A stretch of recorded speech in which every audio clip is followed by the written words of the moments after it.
Quão grave é a vaza-toga do Moraes? Será que é uma tempestade em copo d'água? Que não tem nada demais lá nas mensagens do gabinete do ministro Alexandre de Moraes? Será que está havendo muito exagero e não tem nenhuma ilegalidade, como a gente viu vários daqueles falsos garantistas, aqueles juristas submissos ao sistema dizerem em grandes emissoras de TV e na grande imprensa? Eu vou analisar essas questões fazendo uma comparação. E se fosse a Lava Jato que tivesse feito tudo o que o STF está fazendo agora? É isso aí, vamos simular, como se fosse o Moro e a Força Tarefa que tivessem feito o que Moraes fez. E isso vai trazer para você uma surpresa no final. Você tá pronto aí? Então fica comigo que a gente vai entrar agora no multiverso da loucura do ministro Alexandre de Moraes. Imagine que o Moro tivesse dito: quero pegar o Lula, indicando uma perseguição política clara. Ou que ele dissesse ainda: esse aí é um bandido, prejulgando o caso.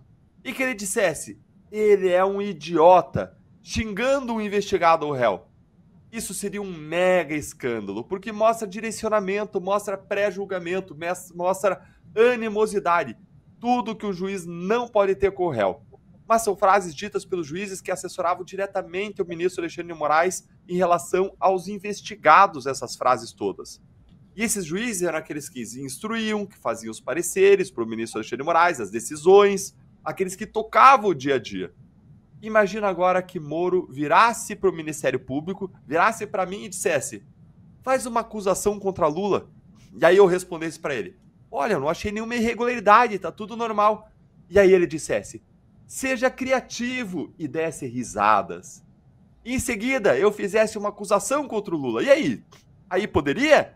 Gente, é absurdo demais. Mas é uma analogia que mostra como foi tratado o caso da revista Oeste lá no Supremo Tribunal Federal. Aí imagina que o Moro pedisse para um assessor seu fazer relatórios incriminando certos investigados, que ele indicasse, dizendo que a decisão já estava tomada e que ele só estava precisando dos relatórios.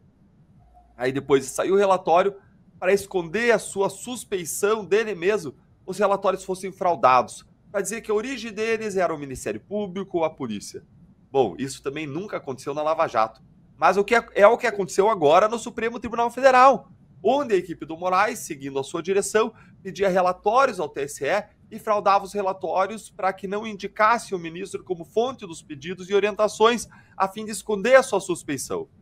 Imagina ainda que chegassem na Lava Jato vários casos idênticos de corrupção comprovados, aí o Moro dissesse: não, deixa todos os outros de lado, pega aqui só o do José Dirceu e só o do Vacari.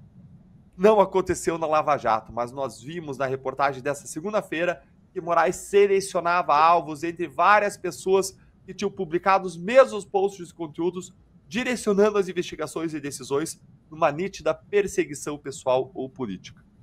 Se a Lava Jato que tivesse feito o que o STF fez, eu imagino a Daniela Lima balançando na frente da TV e falando com uma voz estridente e um ar de triunfo, com o celular na mão: urgente! Mensagens obtidas pela Globo News mostram aqui um escândalo que Moro pediu para Deltan acusar Lula, porque ele achava Lula bandido. E Deltan disse que não achou nada contra Lula. Mas aí o Moro disse para o Deltan usar a sua criatividade, o que mostra que inventaram tudo contra o Lula naquela voz estridente, enquanto balança na frente da Câmara. E Lula é uma vítima da Lava Jato, conclui ela, com toda aquela pompa. Mais uma vez, isso nunca aconteceu na Lava Jato. E nem mesmo na Vaza Jato eles disseram que nada parecido com isso teria acontecido. Mas como está agora, está acontecendo com Alexandre de Moraes e o Supremo. Aí, a Daniela Lima está em total silêncio. Se a Lava Jato que tivesse feito o que o Supremo fez, o presidente do STF iria para o plenário anunciar que ele estava abrindo de ofício um inquérito criminal para investigar a Lava Jato. E que o ministro Gilmar Mendes tinha sido escolhido a dedo por ele mesmo para ser o relator. Tortura, diria Gilmar Mendes no plenário do Supremo, às lágrimas, quase engasgado com tanta emoção. São os gangsters! Gente baixa, essa gentalha queria dar um golpe na República. Aí o Dias Toffoli do lado, ao ladinho do Gilmar Mendes, pediria a palavra e diria: pau de arara do século XXI. Carmen Lúcia pedia a palavra e dizia: ó, ministro presidente, Inquérito aberto de ofício, sem distribuição para o relator, contra pessoas sem foro privilegiado, não pode. É ilegal. Mas eu concordo com a abertura desse inquérito só dessa vez, até essa situação estar esclarecida. Depois a gente encerra. Não podemos, sob hipótese nenhuma, desbordar para o inquérito ilegal. Então eu voto favorável, com ressalvas, durante esse período de apuração. Alexandre de Moraes também pediria a palavra, diria: presidente, a culpa é das redes sociais e das big techs, é do Elon Musk, essas plataformas fascistas de extrema direita que lucram com o ódio, a desinformação e com as fake news. Foram essas tais redes sociais que endeusaram esses juízes e procuradores da Lava Jato, mas esse tribunal precisa mostrar que as redes não são terra sem lei. No TCU, o subprocurador do Ministério Público junto ao TCU, Lucas Furtado, anunciaria que ele tinha entrado com um processo para investigar todos os gastos da força-tarefa da Lava Jato, Sérgio Moro. Bruno Dantas, presidente do TCU, diria: nem precisa, eu já abri aqui um processo, e já ia dar uma declaração exclusiva para Mônica Bergamo, na Folha de São Paulo, ou então para Daniela Lima, dizendo: Lava Jato causou um dano ao erário ao perverter a justiça e tudo o que se gastou na operação agora vai ser cobrado deles. Se a Lava Jato que tivesse feito o que a STF fez, o presidente da Câmara e o Senado teriam paralisado todas as votações, convocado as lideranças para uma reunião de emergência. Deputados de esquerda iriam para a tribuna denunciar o caso e pedir a prisão do Moro e dos procuradores da Lava Jato. Todos iam se unir, todos aqueles que praticaram corrupção. Esquerda, direita, cima, baixo, centrão. Deputados do PT iriam anunciar imediatamente uma CPI da Lava Jato, liderada por eles, e começar a recolher as assinaturas colhidas dentre tantos corruptos que têm o rabo preso lá. A Gleisi Hoffmann diria que a Lava Jato deu um golpe no Brasil e que todos os agentes da lei devem ser presos. Se a Lava Jato que tivesse feito o que o STF fez, o CNMP e o CNJ imediatamente abririam processos administrativos disciplinares contra todos os procuradores e juízes. O Corregedor Nacional de Justiça, Luiz Felipe Salomão, daria uma declaração exclusiva para Daniela Lima, que ela leria no seu celular ao vivo na Globo News, dizendo: a Lava Jato é uma organização criminosa. Moro primeiro escolhia os alvos, dava a decisão para punir e depois pedia as provas para o Dallagnol. Eu estou concedendo agora uma decisão liminar, mandando afastar todos os juízes da Lava Jato, começando pelo Sérgio Moro. Se o que aconteceu no STF tivesse acontecido na Lava Jato, todos os delatores que assinaram acordos de colaboração, todas as empresas que assinaram acordo de leniência entrariam imediatamente com pedido no Supremo para derrubar todas as delações.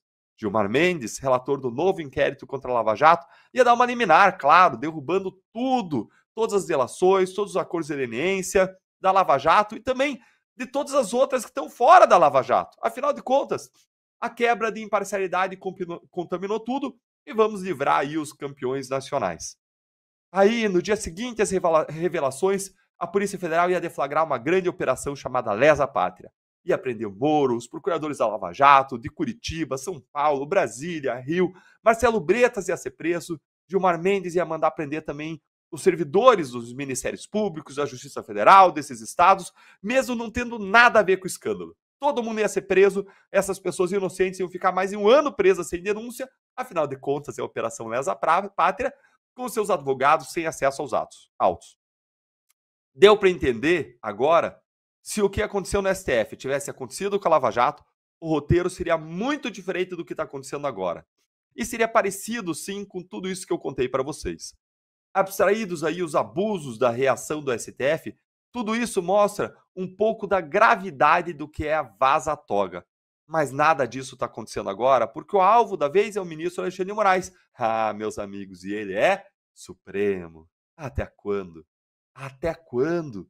O que as novas revelações da Folha de São Paulo precisarão trazer para que haja uma reação à altura contra os abusos do Supremo? Eu tenho a minha opinião e eu acho que a fervura está subindo. Mas conta você que está nos acompanhando para a gente aqui nos comentários o que você acha.